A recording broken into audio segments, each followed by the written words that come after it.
नमस्कार दर्शकों, स्वागत है आपका हमारे YouTube channel secret of life पे। आज की वीडियो में हम बात करेंगे वृश्चिक राशि के लिए जाते हुए साल के ये 3 महीने अक्टूबर, नवंबर और दिसंबर किस तरह आपको वापसी करा सकते हैं और क्यों आपको बिल्कुल भी धैर्य नहीं छोड़ना चाहिए, क्योंकि सूर्य, गुरु और मंगल की स्थिति से आपके जीवन में बहुत कुछ अच्छा हो सकता है।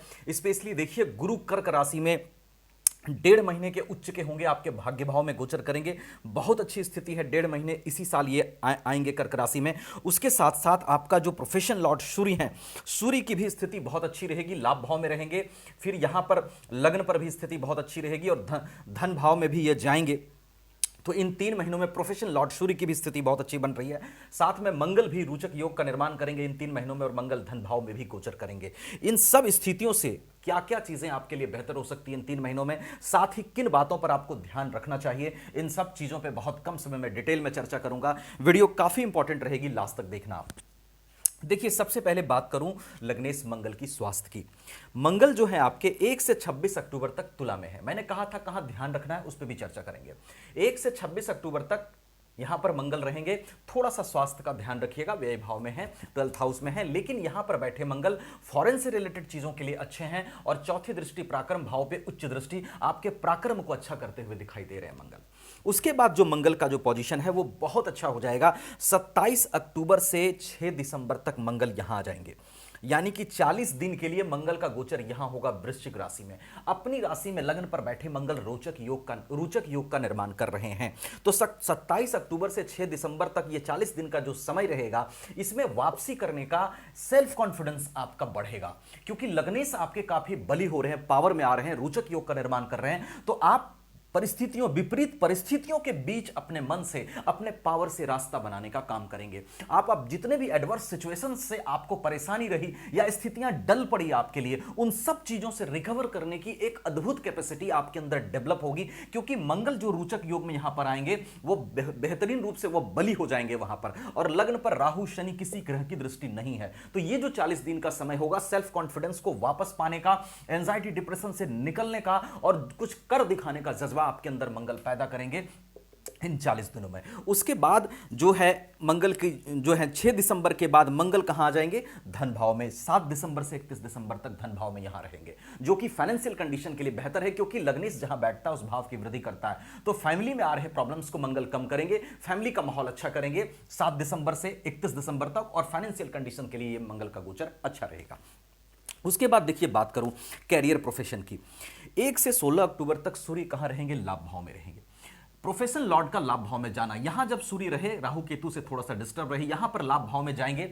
सूर्य आपके कैरियर प्रोफेशन से 1 से 16 अक्टूबर तक इनकम गेन के चांसेस बनाएंगे। साथ ही अगर प्रोफेशन में ग्रोथ नहीं आ रहा था तो ग्रोथ के चांसेस बढ़िया बनेंगे, क्योंकि सूर्य 11th हाउस में कारक होते हैं, बहुत ही योग कारक होते हैं और लाभ भाव है। कोई भी ग्रह लाभ भाव में अच्छे रिजल्ट जरूर करता है। तो यहां पर बैठे सूर्य प्रोफेशनल ग्रोथ के लिए अच्छे हैं। 1 से 16 अक्टूबर तक आपको जॉब नहीं मिल सकती है, प्रमोशंस हो सकते हैं, और अगर आपके प्रोफेशन से इनकम के चांसेस नहीं बन रहे थे तो इनकम के चांसेस बहुत अच्छे बनेंगे। हाँ, ध्यान कहां रखना है, शनि की दृष्टि सूर्य पर पड़ेगी 1 से 16 अक्टूबर तक। थोड़ा सा शनि की रेमेडीज करते रहिएगा, हनुमान चालीसा का पाठ करिएगा। देखिए, जो टू दी पॉइंट बात है, जहां पर जो चीजें हैं वैसी मैं बताता जा रहा हूं आपको।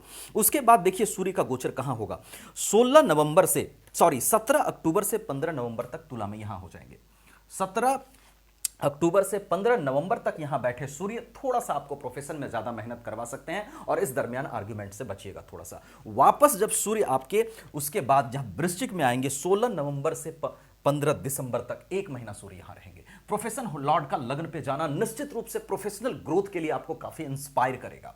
आपके अंदर यह भाव आएगा कि अब हमें कुछ कर दिखाना है। यह सच्चाई है, क्योंकि देखिए, जब प्रोफेशन लॉर्ड यहां पर आएंगे तो प्रोफेशन को आप अपने ऊपर लेंगे। प्रोफेशन लॉर्ड यहां, और वैसे भी फर्स्ट हाउस में सूर्य योग कारक होते हैं। फर्स्ट हाउस में बैठे सूर्य आपको अपना जो है योग के जरिए, मेडिटेशन के जरिए, एक्सरसाइजेस के जरिए, कुछ आयुर्वेदिक चीजों के जरिए अपने आप को बेहतर करने का यहां पर इंस्पिरेशन सूर्य से आपको मिलेगा। आप स्वास्थ्य को भी बेहतर करेंगे, स्वास्थ्य के बेहतर करने का चांस यहां सूर्य से बनेगा। साथ ही प्रोफेशनल ग्रोथ के लिए भी सूर्य का पोजीशन यहां पे अच्छा है, क्योंकि केंद्र के लॉर्ड होकर लग्न पर सूर्य विराजमान होंगे और सूर्य बहुत अच्छी स्थिति में यहां पर होंगे। उसके बाद देखिए, 16 दिसंबर से 31 दिसंबर तक सूर्य यहां धन भाव में आ जाएंगे। प्रोफेशनल लॉर्ड का धन भाव में जाना कहीं ना कहीं फाइनेंशियल कंडीशन को बढ़िया करने का चांस 16 दिसंबर से 31 दिसंबर तक बनेगा, यानी यहां पर बैठे सूर्य एक महीना जो मेहनत कराएंगे उसके रिजल्ट्स का समय यहां पर है 16 दिसंबर से 31 दिसंबर तक, जहां आपके लिए फाइनेंशियल ग्रोथ के चांसेस बनेंगे, इनकम होने के चांसेस बनेंगे, धन वेल्थ आने के चांसेस बनेंगे, ये सब बहुत अच्छे चांस यहां पे सूर्य बनाएंगे। तो इन 3 महीनों में तुला राशि को अगर छोड़ूं तो जब सूर्य 1 से 16 अक्टूबर तक यहां है, फिर ये एक महीना यहां एक महीना यहां रहेंगे, सॉरी 15 दिन यहां रहेंगे इस साल 2025 में, तो ये फिर टाइम बहुत अच्छा आपके लिए दिखाई दे रहा है। उसके बाद देखिए बात करूं लव लाइफ की, संतान की, एजुकेशन की, फाइनेंशियल कंडीशन की, इसके जो लॉर्ड बनते हैं सेकंड हाउस के और फिफ्थ हाउस के आपके जुपिटर बनते हैं। शनि फिफ्थ हाउस में बैठे हैं, फिफ्थ हाउस के लिए शनि अच्छा है, जो कि जहां बैठते हैं वहां के लिए शनि अच्छा करते हैं, तो संतान को लेकर के और एजुकेशन को लेकर के शनि की ये प्लेसमेंट अच्छी है। हाँ, 1 से 18 अक्टूबर तक गुरु यहां मिथुन राशि में रहेंगे। 1 से 18 अक्टूबर तक गुरु का ये जो प्लेसमेंट है थोड़ा सा अप्स एंड डाउन आपको रखता हुआ दिखाई दे रहा है। एजुकेशन में और संतान के साथ आप बेहतर तालमेल बना के चलिएगा, लव लाइफ में थोड़ा सा, और संतान के साथ आर्गुमेंट्स में आप बचिएगा। उसके बाद देखिए बहुत अच्छी स्थिति बनेगी, 19 अक्टूबर को गुरु यहां गोचर कर जाएंगे, कर्क राशि में गुरु उच्च के हो जाएंगे। तो 19 अक्टूबर से लगभग ये रहेंगे आपको 3 दिसंबर तक, 1.5 महीने लगभग यहां रहेंगे। ये गुरु की बहुत अच्छी प्लेसमेंट होगी। Reason behind that, Guru Jupiter being in first house, in fifth house and in 9th house, Jupiter is very benefit. यहां पर नैसर्गिक रूप से इन 3 घरों में गुरु का रिजल्ट बहुत अच्छा होता है, और गुरु भाग्य के कारक होकर के भाग्य भाव में जा रहे हैं, और आपके लिए कहां बन रहे हैं, उच्च भाग्य भाव में उच्च के बन रहे हैं। तो भाग्य से जो काम रुका हुआ है वो इन 1.5 महीनों में आपका बन सकता है। 19 अक्टूबर से 3 दिसंबर के बीच 1.5 महीनों में भाग्य से रुका काम बन सकता है। भाग्य का साथ अगर आप फील नहीं कर रहे थे तो इन 1.5 महीनों में फील कर सकते हैं, और निश्चित रूप से भाग्य के चलते अटके काम यहां पे गुरु बना सकते हैं। और ये 1.5 महीने का समय ऐसा होगा जहां फाइनेंशियल हाउस का लॉर्ड और आपके वेल्थ हाउस का लॉर्ड, फैमिली हाउस का लॉर्ड और संतान एजुकेशन का लॉर्ड वहां उच्च का हो रहा है। तो इन सब चीजों में, लव लाइफ में, संतान में, एजुकेशन में, फाइनेंशियल कंडीशन में और फैमिली हार्मोनी में, इन सब चीजों में आपको बेहतर रिजल्ट्स मिलता हुआ दिखाई दे रहा है, क्योंकि इन सब चीजों के लॉर्ड आपके जुपिटर वहां पे उच्च के हो रहे हैं भाग्य भाव में। उसके बाद देखिए वापस जुपिटर जो है वो आ जाएंगे इस हाउस में, तो फिर थोड़ा सा ध्यान आप रखिएगा। उसके बाद देखिए मैरिज लाइफ की बात करूं, 10 अक्टूबर से 2 नवंबर तक कन्या में रहेंगे शुक्र, उसके बाद 3 नवंबर से लेकर के 25 नवंबर तक तुला में, और फिर 26 नवंबर से 20 दिसंबर तक वृश्चिक में शुक्र रहेंगे। तो अमूमन मैरिज लाइफ आपकी ठीक दिख रही है, मैरिज लाइफ पर कोई पाप प्रभाव नहीं दिख रहा, सॉरी मैरिज लाइफ को लेकर के शुक्र की प्लेसमेंट बढ़िया है। हाँ, शनि की तीसरी दृष्टि यहां पर जरूर पड़ रही है, तो थोड़ा सा शनि की रेमेडीज करिएगा। अब मैंने कहा था कि आपको ध्यान किन चीजों की रखनी है। देखिए 3 चीजों का ध्यान आपको रखना है। पहली चीज का ध्यान आपको यह रखना है कि इन 3 महीने के दरमियान राहु यहां है, केतु यहां है और शनि यहां है। राहु केतु शनि की आप रेमेडीज करिए। आप शिव जी और हनुमान जी की आराधना अपना रेगुलर करते रहिएगा। शिव चालीसा का पाठ कर सकते हैं, हनुमान चालीसा का पाठ कर सकते हैं, इनकी रेमेडीज आप करते रहिएगा। उसके बाद दूसरी बातों का जो आपको ध्यान रखना है, चूंकि आपके जुपिटर भाग्य भाव में उच्च के जा रहे हैं, सूर्य की स्थिति लाभ भाव में, और फिर यहां से निकलने के बाद इस हाउस में और इस हाउस में, यहां और यहां सूर्य की स्थिति बहुत अच्छी है। तो आप अपने प्रोफेशन में बाकी सभी पास्ट को भूलकर आप अपने प्रोफेशन में आगे बढ़ने के लिए पूरा प्रयास कीजिए, क्योंकि ये 3 महीना, ये समय ऐसा होगा जब सूर्य यहां होंगे और यहां होंगे, तो प्रोफेशनल ग्रोथ के चांसेस बहुत अच्छे बनाएंगे, इनकम आने के चांसेस बहुत अच्छे बनाएंगे। आपको पास्ट से निकलना होगा, पास्ट की बुरी स्मृतियों से निकलना होगा, बैड मेमोरीज से निकलना होगा कि मेरे लिए ये अच्छा नहीं हुआ, वो अच्छा नहीं हुआ, मेरे लिए अच्छा नहीं हो सकता। नहीं, आपको पॉजिटिव होकर के मेहनत करना है और प्रोफेशन पे अपना फोकस करना है। ये दूसरी चीज आप ध्यान रखिएगा। और तीसरी चीज देखिए, अगर आप वृश्चिक राशि के हैं, निश्चित रूप से आपको कहूंगा, एक ऐसे व्यक्ति हैं आप जो निश्चित रूप से इमोशन और एग्रेशन को टॉप लेवल पे रखता है, आदमी को कई बार बदलने की कोशिश करता है। देखिए आपको ये समझना होगा, हर इंसान अपनी अपनी राशि अपने अपने नेचर के अनुसार है। आपको मैं ये नहीं कह रहा हूं कि आप सबको समझ के चलिए, आप मजबूर मत करिए अपने आप को कि हम जो मुझे अच्छा नहीं लगता है उसको भी मैं हेल्प करूं, उससे भी रिलेशन लेकर के चलूं। No need of that.